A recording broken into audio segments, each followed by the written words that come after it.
السلام علیکم ورحمۃ اللہ تعالی وبرکاتہ۔ وعلیکم السلام۔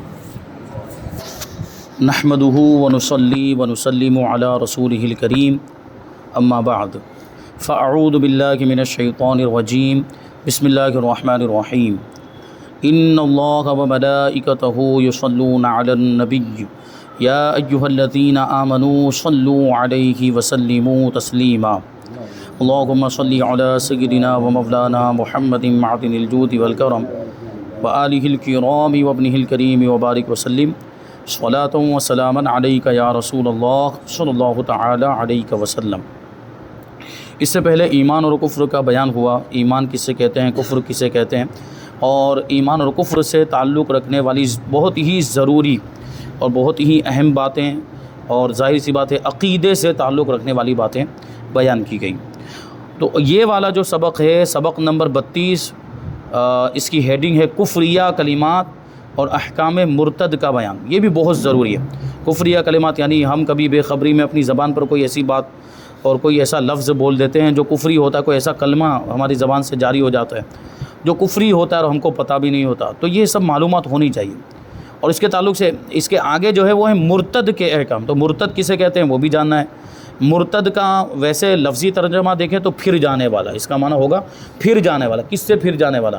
اسلام سے پھر جانے والا، یعنی جو مسلمان ہونے کا دعویٰ کرے اور پھر اسلام سے پھر جائے یا کوئی ایسا عقیدہ رکھے جو اسلام کے خلاف ہے، تو اس کو ہم مرتد کہیں گے۔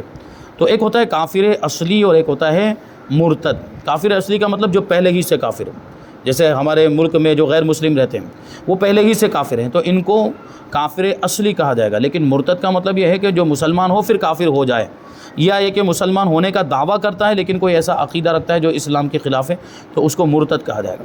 تو اس میں اس کے بھی احکام بیان کریں گے کہ مرتد کا حکم کیا ہوتا ہے، اور یہ بات خاص طور پر کہ مرتد یہ بدترین کافر ہے۔ کافر کی قسمیں ہیں اور کافر کی سب سے بری اگر کوئی قسم ہے تو وہ ہے مرتد۔ کیونکہ دیکھیں وہ کافر اصلی ہے تو وہ تو چلو وہ کافروں کے خاندان میں پیدا ہوا تو وہاں ان کا ویسا ہی ماحول ملا تو وہ کافر ہو گیا، لیکن یہ تو مسلمان تھا، یہ اپنے آپ کو پہلے مسلمان کہتا تھا، یا یہ کہ مسلمان گھرانے میں پیدا ہوا پھر کوئی کفری عقیدہ اختیار کر لیا، تو اس کا حکم اس وجہ سے اور زیادہ سخت ہو جاتا ہے۔ تو اسی کو یہاں پر شامل کرتے ہیں۔ فرماتے ہیں کہ کفر و شرک سے بدتر کوئی گناہ نہیں، سب سے بڑا کوئی گناہ ہے تو وہ کفر اور شرک ہے، اور وہ بھی ارتداد، کہ یہ کفر اصلی سے بھی باعتبار احکام سخت تر ہے۔ یعنی کفر اصلی وہی جو پہلے سے کافر ہے اس کو کافر اصلی کہتے ہیں، تو اس سے بھی زیادہ برا ہے، یعنی اس سے بھی سخت احکام مرتد کے ہیں۔ یعنی اس کے ساتھ تو کبھی آپ معاملات خرید و فروخت لین دین کر سکتے ہیں، لیکن مرتد کے ساتھ تو آپ معاملات بھی نہیں کر سکتے، خرید و فروخت کرنے کی بھی اجازت نہیں مرتد کے ساتھ۔ تو یہ حکم ہے جیسا کہ اس کے احکام سے معلوم ہوگا، یعنی ابھی تفصیل سے مرتد کے احکام بیان کریں گے۔ مسلمان کو چاہیے کہ اس سے پناہ مانگتا رہے، یعنی ارتداد سے۔ ظاہر سی بات ہے اسلام ہی سب کچھ ہے، ایمان ہی سب کچھ ہے۔ ایمان سلامت ہے تو جنت ملے گی، جیسے کہ آپ نے پیچھے ملاحظہ کیا کہ مسلمان کتنا بھی بڑا گنہگار ہو، مومن کتنا بھی بڑا گنہگار ہو، اگرچہ اس کو ہو سکتا ہے کہ سزا بھگتنی پڑے جہنم میں جا کر، لیکن آخرکار وہ جنت میں جائے گا اپنے ایمان کی وجہ سے۔ تو ایمان ہی سب سے بڑی دولت ہے، تو ہمیں اس کی حفاظت کرنی چاہیے اور ہمیشہ کفر سے اور ارتداد سے پناہ مانگتے رہیں کہ شیطان ہر وقت ایمان کی گھات میں، کیونکہ شیطان تو یہی چاہتا ہے کہ میں سارے انسانوں کو گمراہ کر دوں۔ اس نے تو اللہ کی بارگاہ میں معاذ اللہ چیلنج بھی کر دیا کہ میں تو انسانوں سے لَأَمْلَأَنَّ جَهَنَّمَ، کہ میں جہنم کو انسانوں سے بھر دوں گا۔ شیطان نے کہا تھا سب کو گمراہ کر دوں گا، جتنے بھی انسان ہیں آدم علیہ السلام کی اولاد سب کو گمراہ کر دوں گا، سب کو جہنم میں اور ڈال دوں گا، اور سب کو جہنم کو سب سے بھر دوں گا۔ لیکن اس نے بھی یہ اعتراف کیا، شیطان نے اللہ کی بارگاہ میں یہ اعتراف کیا، اِلَّا عِبَادَكَ مِنْهُمُ الْمُخْلَصِينَ، مگر تیرے کچھ بندے ایسے چنے ہوئے بندے ہوں گے جن پر میرا داؤ نہیں چلے گا، جن پر میں اپنا وہ جال نہیں ڈال سکوں گا، جن کو میں پھنسا نہیں سکوں گا۔ یہ شیطان نے خود اعتراف کیا۔ تو ہمیں اللہ کی بارگاہ میں دعا کرنا چاہیے کہ اللہ تبارک و تعالی ہمیں ان بندوں میں شامل فرمائے جن پر شیطان کا داؤ نہیں چلتا، جن کو شیطان گمراہ نہیں کر پاتا۔ اور وہ تو عام طور پر اللہ کے ولی، انبیاء کرام، یہ ان پر شیطان کا داؤ نہیں چلتا ہے۔ اللہ جن کو محفوظ رکھے، اللہ جن کو بچا لے، پھر وہ شیطان جو بھی کر لے، کچھ بھی کر لے، ان کو گمراہ نہیں کر سکتا۔ وہی تو ہم بار بار وہ خطبے میں سنتے بھی ہیں کہ من یہدہ اللہ فلا مضل لہ، کہ جسے اللہ ہدایت دے پھر اسے کوئی گمراہ نہیں کر سکتا، ومن یضللہ فلا ہادی لہ، اور جس کو اللہ گمراہ کر دے پھر اس کو کوئی رہنمائی بھی نہیں کر سکتا، اس کو کوئی ہدایت بھی نہیں دے سکتا۔ تو یہ بات ہوتی ہے۔ تو بہرحال اللہ ہی سے ہمیں توفیق مانگتے رہنا چاہیے اور ہدایت طلب کرتے رہنا چاہیے، اور کفر شرک وغیرہ سے پناہ مانگتے رہنا چاہیے کہ شیطان ہر وقت ایمان کی گھات میں ہے، اور حدیث میں فرمایا کہ شیطان انسان کے بدن میں خون کی طرح گردش کرتا ہے، جیسے خون گردش کرتا ہے رگوں میں گھومتا پھرتا ہے، ایسے ہی شیطان بھی گردش کرتا ہے۔ کا مطلب کیا ہے کہ شیطان ہمیشہ ہر وقت ہمیں گمراہ کرنے کی فکر میں لگا رہتا ہے، اور ہمیں طرح طرح کے ہمارے دل میں وسوسے ڈالتا ہے، اور طرح طرح کے برے خیالات وہ ہمارے ذہن میں لاتا ہے، اور جس کی وجہ سے آدمی کبھی کبھی جو ہے کہ گمراہ بھی ہو جاتا ہے۔ تو اس طرح جو ہے کہ شیطان سے بچنے کی دعا مانگنی چاہیے۔ آدمی کو کبھی اپنے اوپر یا اپنی طاعت و اعمال پر بھروسہ نہیں کرنا چاہیے، ہر وقت خدا پر اعتماد کرے، خدا پر بھروسہ کرے، یعنی یہ نہ سوچے کہ میں تو بہت نیک ہوں، میں تو بہت بڑا نمازی بن گیا، میں تو بہت متقی پرہیزگار، مجھے کیا شیطان گمراہ کرے گا۔ تو شیطان نے بڑے بڑوں کو گمراہ کر دیا جو بڑے بڑے دعوے کرنے والے تھے اور بڑے بڑے متقی پرہیزگار مانے جاتے تھے۔ بلکہ شیطان کی خود کی بات لے لیں ہم، شیطان خود کتنا وہ بڑا مرتبہ رکھتا تھا، اور معلم ملائکہ تھا، فرشتوں کو سکھایا کرتا تھا، فرشتوں کو پڑھاتا تھا، لیکن ایک نبی کی شان میں گستاخی کرنے کی وجہ سے اور اللہ کا حکم نہ ماننے کی وجہ سے، اللہ کی ذات پر اعتراض کرنے کی وجہ سے کافر ہو گیا اور اللہ کی بارگاہ سے نکال دیا گیا۔ شیطان آپ جانتے ہو، واقعہ معلوم ہے، حضرت آدم علیہ السلام کو سجدہ کرنے کا حکم دیا تھا اللہ تعالیٰ نے، تو سب فرشتوں نے تو سجدہ کیا لیکن شیطان نے نہیں کیا تھا، اور اس کے بارے میں آگے کیا آیا، ابا واستکبر وکان من الکافرین۔ یہ دو چیزیں بڑی جو ہے کہ ہلاکت خیز ہیں، یعنی ہلاک کرنے والی ہیں۔ ایک تو دیکھیے اس نے انکار کر دیا، تو انکار کرنے کی وجہ سے بھی کہ اللہ کے حکم کا انکار ہو گیا، اللہ کے حکم کو نہیں مانا، اور کیا کہنے لگا، دلیل بازی کرنے لگا معاذ اللہ کی بارگاہ میں کہ یہ تیرا جو حکم ہے یہ حکمت کے خلاف ہے، یہ درست نہیں، معاذ اللہ یہ کہنا چاہتا ہے۔ کیوں؟ اس نے کیا کہا تھا اللہ کی بارگاہ میں کہ انا خیر منہ، میں آدم سے بہتر ہوں، کہ آدم کو مٹی سے پیدا کیا ہے، مجھے آگ سے پیدا کیا ہے، اور جو آگ سے پیدا ہوا ہے وہ بڑا ہوتا ہے۔ معاذ اللہ اس نے یہ اپنے اعتبار سے سمجھا تھا، جبکہ یہ بات غلط تھی۔ ایسا کوئی ضروری نہیں کہ جو مٹی سے پیدا ہوا ہے تو اس کا مرتبہ کم، نہیں، مٹی سے پیدا ہوا اس کا مرتبہ زیادہ بھی ہو سکتا ہے، اور اللہ تعالیٰ نے حضرت آدم علیہ السلام کا مرتبہ بڑا بنایا، بلکہ نبیوں کا مرتبہ تو فرشتوں سے بھی زیادہ ہے، اور نبی بھی تو انسانوں میں ہی ہوئے۔ تو بہرحال اس نے یہ اپنا باطل عقیدہ اور یہ اس کا باطل خیال تھا، اور اسی کی بنیاد پر وہ گمراہ ہو گیا، اور اس نے تکبر بھی کیا تھا، حضرت آدم علیہ السلام سے اپنے آپ کو بڑا سمجھا تھا، اسی وجہ سے یہ معاملات بھی ہو گئے۔ تو وہ اللہ کے ایک نبی کی شان میں گستاخی کرنے کی وجہ سے، اللہ کا حکم نہ ماننے کی وجہ سے وہ جو ہے کہ فرشتوں کی جماعت سے نکال دیا گیا اور اس کو ہانک دیا گیا، اللہ کی بارگاہ سے مردود ہو گیا۔ اب قیامت تک کے لیے اس پر اللہ کی لعنت برستی ہی رہے گی۔ تو یہ شیطان وہ خود گمراہ ہو گیا، جبکہ علم کتنا زیادہ تھا۔ تو کیا مطلب ہوا، یہ علم بھی کام نہیں آئے گا، یہ اعمال بھی کام نہیں آئیں گے، ہم نے خوب نمازیں بھی پڑھی ہو، یہ نماز بھی ہمیں بچا نہیں سکتی ہے۔ اگر شیطان بہکائے تو بہت ایسے بڑے بڑے لوگ بھی بہک گئے ہیں، اور بڑے جو عبادت گزار تھے، اور بہت ساری مثالیں اس کی دی جا سکتی ہیں۔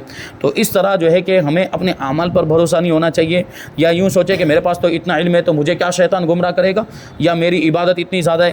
بس اللہ پر بھروسہ ہونا چاہیے کہ اگر کوئی بچا سکتا ہے تو وہ اس کی ذات ہے، وہ اللہ ہی، اور اسی سے توفیق مانگنے چاہیے کہ اللہ ہمیں ایمان کی سلامتی عطا فرمائے۔ ہر وقت خدا پر اعتماد کرے اور اسی سے بقائے ایمان کی دعا چاہیے، یعنی اسی سے اللہ کی بارگاہ ہی سے یہ دعا کرنی چاہیے کہ اللہ تعالیٰ ہمارے ایمان کو باقی رکھے، محفوظ رکھے، کہ اسی کے ہاتھ میں قلب ہے۔ قلب مانے دل ہوتا ہے، دل کو عربی میں قلب کہا جاتا ہے، لیکن عربی کے اعتبار سے یہ اگر آپ غور و فکر کریں تو قاف لام با، یہ جو مادہ ہے، یعنی قاف لام با سے مل کر یہ قلب بنا ہے، تو اس کا معنی اگر آپ عربی ڈکشنری کے اندر دیکھیں تو اس کا معنی ہی ہوتا ہے الٹ پلٹ کرنا، یہ ادھر ادھر گھومتے پھرتے رہنا۔ تو قلب کا بھی یہی معاملہ ہے، الٹ پلٹ ہوتا رہتا ہے، کبھی یہ کبھی وہ، کبھی ادھر نہیں ہوتا، دل میں خیالات آتے رہتے ہیں، کبھی یہ خیال تو کبھی وہ خیال۔ تو قلب کی تو کیفیت ہی یہ ہے، اور اس کی فطرت ہی یہ ہے کہ کبھی ادھر تو کبھی ادھر۔ تو یہ اللہ کا شکر و احسان کہ ہمارے دل میں ابھی ایمان بیٹھا ہوا ہے الحمدللہ، لیکن اللہ کی توفیق نہ ہو تو پتہ نہیں کل کیا ہو جائے، یہ دل تو پلٹتا رہتا ہے، کبھی ادھر تو کبھی ادھر۔ تو اس لیے اسی کے ہاتھ میں قلب ہے، اور قلب کو قلب اسی وجہ سے کہتے ہیں کہ لوٹ پوٹ ہوتا رہتا ہے، پلٹتا رہتا ہے۔ ایمان پر ثابت رہنا اسی کی توفیق سے ہے جس کے دستے قدرت میں قلب ہے، اللہ کے دستے قدرت میں قلب ہے۔ اسی لیے تو ہم دعا کرتے ہیں یا مقلب القلوب ثبت قلوبنا علی الایمان یا علی طاعتک، یہ ہیں الفاظ کہ اے دلوں کو الٹ پلٹ کرنے والے، ہمارے دل کو ایمان پر ثابت رکھ دے، ہمارے دل کو ایمان پر اور تیری اطاعت پر بالکل مضبوط کر دے. یہ ہم دعا کرتے رہتے ہیں. اور حدیث میں فرمایا گیا کہ شرک سے بچو کہ وہ چیونٹی کی چال سے بھی زیادہ مخفی ہے، چیونٹی کی چال سے اور اس کی آواز سے بھی زیادہ پوشیدہ، نہیں پتہ چلتا، اس کے اتنے معاملات ہوتے ہیں. تو بہت زیادہ اس میں احتیاط کی ضرورت. اور اس سے بچنے کی حدیث میں ایک دعا بھی ارشاد فرمائی، اسے ہر روز 3 مرتبہ پڑھ لیا کرو. وہ دعا کون سی؟ حضور اقدس صلی اللہ علیہ وسلم کا ارشاد ہے کہ شرک سے محفوظ رہو گے، وہ دعا یہ ہے، اللہم انی اعوذ بک من ان اشرک بک شیئا وانا اعلم واستغفرک لما لا اعلم انک انت علام الغیوب. یہ دعا یاد کر لینی چاہیے اور اس کو ہمیشہ پڑھتے رہنا چاہیے، تو انشاءاللہ شرک سے محفوظ رہیں گے.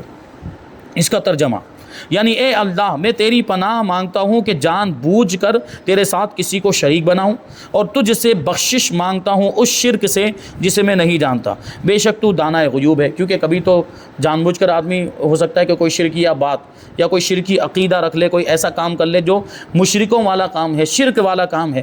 کبھی جان بوجھ کر ہو سکتا ہے، کبھی غفلت میں ہو جاتا ہے، یعنی کبھی نہ جانتے ہوئے یہ ایسا کوئی کام ہم سے ہو جاتا ہے، تو لیکن حکم تو اس میں بھی لاگو ہوتا ہے، کیونکہ نہ جاننا کوئی عذر نہیں ہے، اس میں بھی حکم تو اور توبہ وغیرہ کے احکام تو ہوتے ہی ہیں. تو یہ دعا یہاں پر ترغیب دی گئی. دانائے غیوب کا مطلب غیب کی باتوں کا جاننے والا، چھپی ہوئی باتوں کا جاننے والا ہے. آگے سوال ہے کہ نفاق کی کیا تعریف ہے، نفاق کسے کہتے ہیں؟ اس سے پہلے منافق ایک لفظ آیا تھا اور وہاں پر اس کی کچھ وضاحت بھی کی گئی تھی کہ منافق کا مطلب کیا ہوتا ہے. منافق مطلب جو اپنے آپ کو مسلمان ظاہر کرتا ہے لیکن اندر سے کافر ہوتا ہے. اور یہی نفاق ہے کہ آدمی اوپر سے تو تصدیق کر رہا ہے، اوپر سے تو بول رہا ہے میں مومن، لیکن اندر ایمان نہیں، دل میں ایمان نہیں، اسی کو نفاق کہا جاتا ہے. اچھا، نفاق جو ہے وہ 2 طرح کا ہوتا ہے. ایک نفاق جس کو آپ کہہ سکتے ہیں کہ ایمان سے جس کا تعلق ہے، اور ایک نفاق جو ہے جو اس کا تعلق عمل سے ہے، اس کو نفاق عملی کہیں گے. یہ ایمان سے جس کا تعلق، اس کا تو یہی مطلب ہے کہ اپنے آپ کو مومن ظاہر کرتا ہے لیکن اندر سے کافر ہے. تو یہ والا نفاق یہ سب سے زیادہ خطرناک ہے، اور اس کی وجہ سے ظاہر سی بات وہ آدمی کافر ہے، جہنم میں جائے گا اگر اسی حالت میں مر جاتا ہے. لیکن جو نفاق عملی ہے، نفاق عملی کا مطلب یہ ہوتا ہے کہ اپنے آپ کو مسلمان کہتا ہے آدمی، اپنے آپ کو مومن کہتا ہے، لیکن کام کافروں والے کرتا ہے. کام کافروں والے کرتا ہے. کام کافروں والے کرتا ہے کہ مطلب کیا؟ گناہوں کے کام کرتا ہے. ورنہ اگر کوئی کفری کام کرتا ہے تو کافر ہو ہی جائے گا وہ. یا کوئی ایسا عقیدہ رکھ لیتا ہے جو کافروں کا عقیدہ ہے، کفری عقیدہ ہے، تو اس سے تو کافر ہی ہو جائے گا. مطلب یہ کہ گناہوں کے کام کرتا ہے، بڑے بڑے گناہ کے کام کرتا ہے. جیسے مومن ہے، مسلمان ہے، لیکن اس کے باوجود نماز چھوڑتا ہے.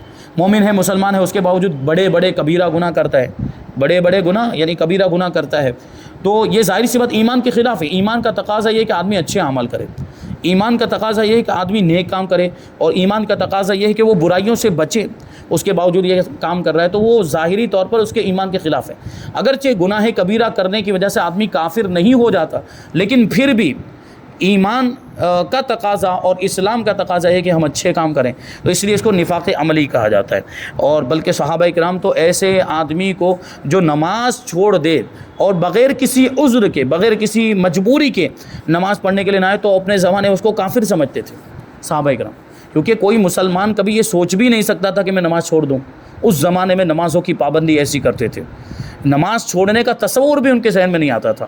اور اس زمانے میں کوئی اگر نماز نہ پڑھے تو اس پر کفر کا حکم لگا دیتے تھے، کیونکہ کوئی کافر ہی ہوگا جو اس زمانے میں نہ چھوڑے. لیکن پھر بعد میں غفلت کا زمانہ ہے اور لوگوں نے بالکل دھڑلے کے ساتھ نمازیں چھوڑنا شروع کر دیا اور گناہ کے کام میں مبتلا ہو گئے. اس لیے اب وہ حکم میں تھوڑی تخفیف آ گئی کہ اب اگر کوئی نماز چھوڑے گا تو اس کو کافر نہیں کہیں گے، کیونکہ مومن ہونے کے باوجود لوگ اپنے نفس کی شامت کی وجہ سے اور شیطان کے بہکاوے میں آ کر نمازیں چھوڑ دیتے ہیں. تو اگرچہ بہت بڑے گنہگار ہیں نماز چھوڑنے والے، لیکن نماز چھوڑنے کی وجہ سے کافر نہیں کہا جائے گا. ہاں، اگر کوئی اس کی فرضیت کا انکار کرے یا یہ سوچے کہ اس کا چھوڑنا جائز ہے تو وہ کافر ہو جائے گا. تو نفاق کا مطلب بتاتے ہیں، زبان سے اسلام کا دعویٰ کرنا اور دل میں اسلام سے انکار کرنا، یہ ہے نفاق. یہ بھی خالص کفر ہے، بلکہ ایسے لوگوں کے لیے جہنم کا سب سے نچلا طبقہ ہے. یہ بات پہلے آ چکی ہے کہ جہنم میں جس کا مرتبہ جتنا زیادہ ہوگا وہ اتنے اونچے درجے میں ہوگا، اور جنت میں جس کا مرتبہ جتنا زیادہ ہوگا وہ اتنے اوپر والے درجے میں ہوگا. لیکن جہنم میں جو جتنا بدترین کافر ہوگا وہ اتنا ہی گہرائی میں ہوگا. کیونکہ جہنم میں جتنی گہرائی میں آپ جائیں اتنی زیادہ سخت تکلیف ہوگی، سخت گرمی ہوگی، اور اس کی شدت جتنا نیچے جائیں گے اتنی وہ بڑھتی چلی جائے گی۔ تو یہ جو منافقین ہوں گے وہ سب سے نچلے والے طبقے میں، کیونکہ جو کافر اصلی ہے وہ تو ظاہر کر دیتا ہے، اس کے بارے میں تو ہم کو پتہ ہے کہ یہ کافر ہے، تو اس کو تو عذاب ملنا ہی ملنا ہے، لیکن یہ منافق اس سے بھی زیادہ سخت ہے کہ اپنے آپ کو مسلمان ظاہر کرتا ہے اور اندر سے کافر ہے۔ یہ تو اسلام کے لیے بہت زیادہ مضر اور نقصان دہ ہوتے ہیں، یہ نقصان پہنچاتے۔ حضور کے زمانے میں یہ کیسا کام کرتے تھے منافقین؟ حضور پاک صلی اللہ علیہ وسلم کے زمانے میں مسلمانوں کے ساتھ ہوتے تو کیا کہتے کہ ہم تمہارے ساتھ ہیں، ہم ایمان والے ہیں، ہم بھی ایمان لائے وغیرہ وغیرہ، لیکن جب اپنے سرداروں کے پاس جاتے تھے یعنی کفار کے پاس جاتے تھے تو ان کے ہم نوا بن جاتے تھے اور ان کی باتوں میں بات ملانے لگ جاتے تھے، اور یہ کہتے تھے کہ ہم آپ کے ساتھ ہیں اور ہم تو یہ مسلمانوں کا مذاق اڑاتے ہیں، یعنی ان کے پاس جا کر ہم اپنے آپ کو مسلمان ظاہر کر کے ان کا مذاق اڑاتے ہیں، یعنی ان کو دھوکہ دیتے ہیں۔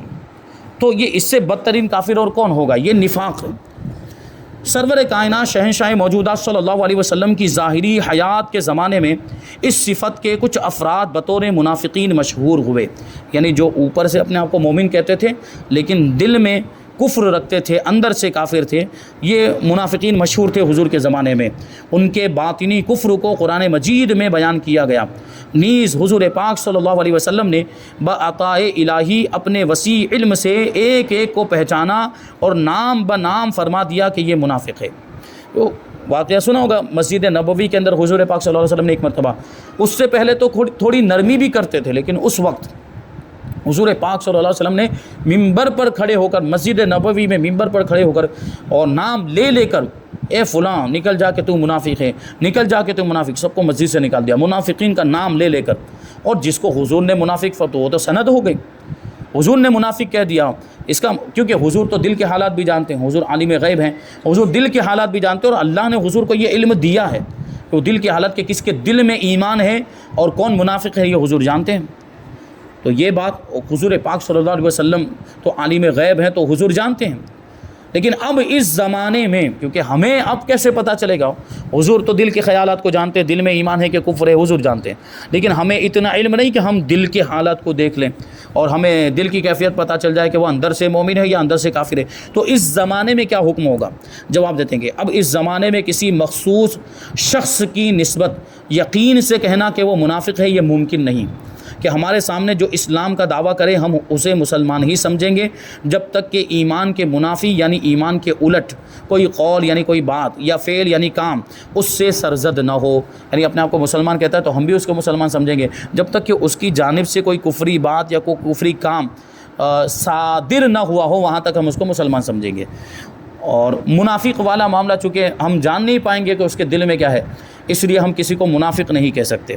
البتہ نفاق یعنی منافقت کی ایک شاخ اس زمانے میں بھی پائی جاتی ہے کہ بہت سے بد مذہب اپنے آپ کو مسلمان کہتے ہیں اور دیکھا جائے تو اسلام کے دعوے کے ساتھ ساتھ بہت سے ضروریات دین کا انکار بھی کرتے ہیں، جیسے ہمارے مخالفین وہابیہ دیا بنا، یہ اپنے آپ کو مسلمان بھی کہتے ہیں، خوب نمازیں پڑھتے ہیں، خوب نیک کام کرتے ہیں، خوب وہ اپنے اعتبار سے تبلیغ کر رہے ہیں، دین کی خدمت کر رہے ہیں، لیکن حضور پاک صلی اللہ علیہ وسلم کی شان میں گستاخی کرنے کی وجہ سے اسلام سے باہر ہو گئے، یا گستاخی کرنے والوں کو مسلمان سمجھ کر وہ اسلام سے باہر ہو گئے، کیونکہ ان کے پیشواؤں نے گستاخیاں لکھی ہے کتابوں کے اندر اور حضور پاک صلی اللہ علیہ وسلم کی شان میں گستاخیاں کی، تو ان کو یہ مسلمان مانتے ہیں۔ ان کے کفری عقائد پر مطلع ہونے کے باوجود وہ خاص طور پر جو اس کی جانکاری ہے، ان کی عوام کی بات نہیں کر رہے ہیں، ان کی عوام میں بہت سے لوگ ایسے ہیں جن کو وہ عقائد بتاتے ہی نہیں ہیں یہ لوگ، کہ کیا ان کے پیشواؤں کے کیا عقائد، اسماعیل دہلوی نے کیا لکھا ہے، تو قاسم نانوتوی نے، اشرف علی تھانوی نے، رشید احمد گنگوئی نے کیا لکھا، وہ نہیں بتاتے یہ لوگ، کیونکہ ابھی بتائیں گے شروعات ہی میں اگر بتا دیں گے کہ ہمارا ایسا عقیدہ، تو کوئی ان کے قریب ہی نہیں آئے گا، نہیں یہ تو حضور کی شان میں گستاخی، وہ دور ہو جائے گا۔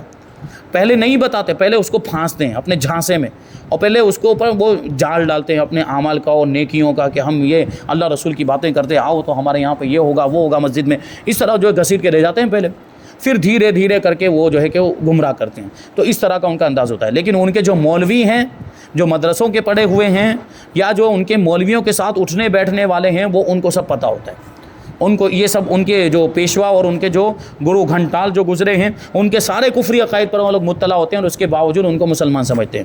تو کسی کافر کے کفر پر مطلع ہو جانے کے باوجود اس کو مسلمان سمجھنا یہ خود کفر ہے، کافر ہو جائے گا وہ آدمی بھی۔ تو یہ ایسے لوگ ہیں کہ اپنے آپ مسلمان کہتے ہیں، لیکن حضور کی شان میں گستاخی کرنے کی وجہ سے یا گستاخوں کی گستاخی پر مطلع ہو کر ان کو مسلمان سمجھنے کی وجہ سے وہ بھی کافر ہیں، تو یہ بھی منافق ہیں۔ یہ بھی منافق ہے، اس زمانے میں یہ پائے جاتے ہیں۔ تو اسلام کا دعویٰ کرتے ہیں لیکن بہت سے ضروریات دین کا انکار بھی کرتے ہیں۔ ایک اور چیز یہاں پر شامل کرتے ہیں کہ مرتد کی تعریف اور چند مخصوص احکام۔ مرتد کسے کہتے ہیں اس کو یہاں سے آگے شامل کریں گے، اس سے پہلے کچھ تمہیدی گفتگو۔ اللہ کریم کا کروڑ احسان ہے کہ اس نے ہمیں انسان بنایا، یعنی کوئی جانور وغیرہ نہیں بنایا۔ اور جانوروں میں بھی کیسے کچھ بدترین جانور ہوتے ہیں، کتنے کچھ جانور تو ایسے انتہائی ذلیل قسم کے جانور، جیسے کتا، اس کو ہر کوئی ذلیل کرتا ہے۔ اور اللہ نے ہمیں جانور نہیں بنایا، اور جانور بھی اگر خدا نہ خواستہ بفرض محال اگر ہوتے بھی تو اللہ تعالیٰ نے اگر ایسا کوئی جانور بنایا ہوتا جو ذلیل ہوتا تو اور زیادہ یہ ہمارے لیے تکلیف کی بات ہوتی۔ تو اللہ تعالیٰ نے ہمیں جانور نہیں بنایا اور انسان بنایا، اشرف المخلوقات بنایا۔ اور پھر انسان بنایا تو دوسرا احسان کیا؟ انسانوں میں تو اب دو طرح کے انسان، کافر بھی انسان، مسلمان مومن بھی انسان۔ لیکن اللہ تعالیٰ نے ہمیں کافر انسانوں میں نہیں بنایا، ہمیں مسلمان بنایا، اور اپنے حبیب مکرم صلی اللہ علیہ وسلم کا دامن کرم ہمارے ہاتھوں میں دیا۔ یعنی یہ دیکھیں، غور کرتے ہوئے چلیں کہ سب سے پہلے تو اللہ تعالیٰ نے ہمیں کوئی دوسری مخلوق میں پیدا نہیں کیا، ہمیں جانور نہیں بنایا بلکہ اشرف المخلوقات بنایا، اور انسان بنایا تو کافر انسان نہیں بنایا بلکہ مومن انسان بنایا۔ اب مومن بھی تو دوسرے انبیاء کرام کے ماننے والے بھی تو مومن تھے، اور حضور کے ماننے والے بھی مومن، تو ہمیں مومن تو بنایا لیکن کسی اور نبی کی امت میں نہیں بنایا، ایسے نبی کی امت میں بنایا جو سارے نبیوں کے سردار ہیں، جو سب سے افضل ہیں اور سب سے بڑا مرتبہ جن کا ہے، اور انہی کے قدموں کی نسبت کی وجہ سے اب ہمارا بھی مرتبہ اتنا بڑا ہو گیا کہ ہم بھی سب سے بہترین امت ہو گئے۔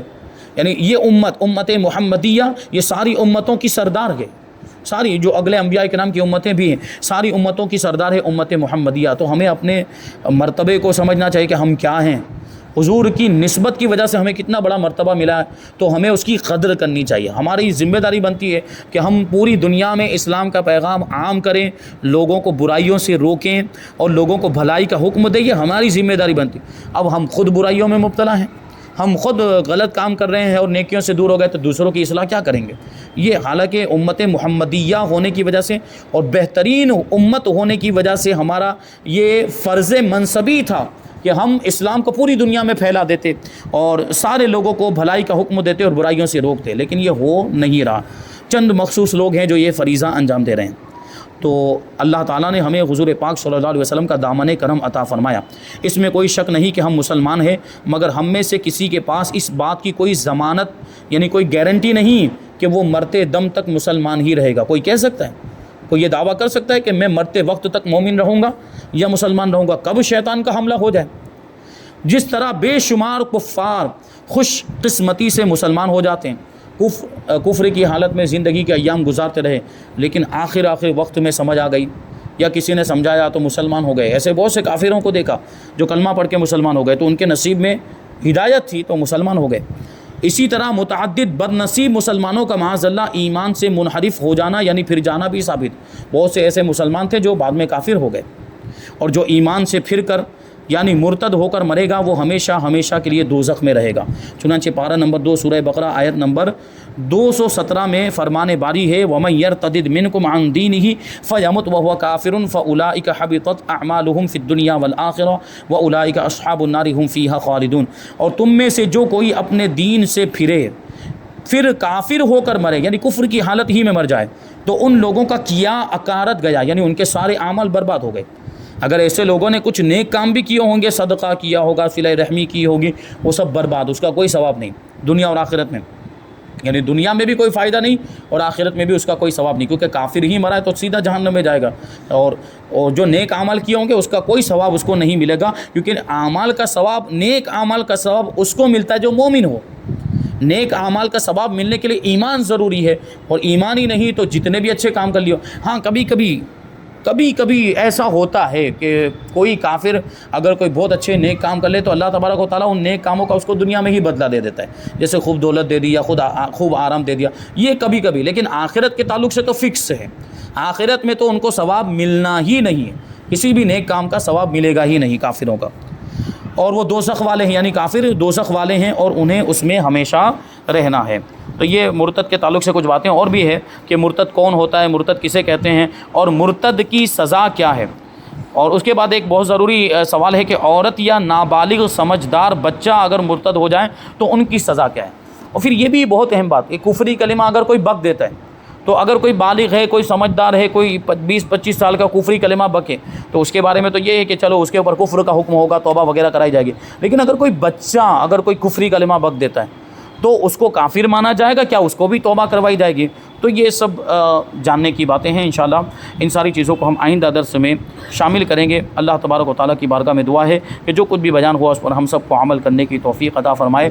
وما علینا الا البلاغ. السلام علیکم.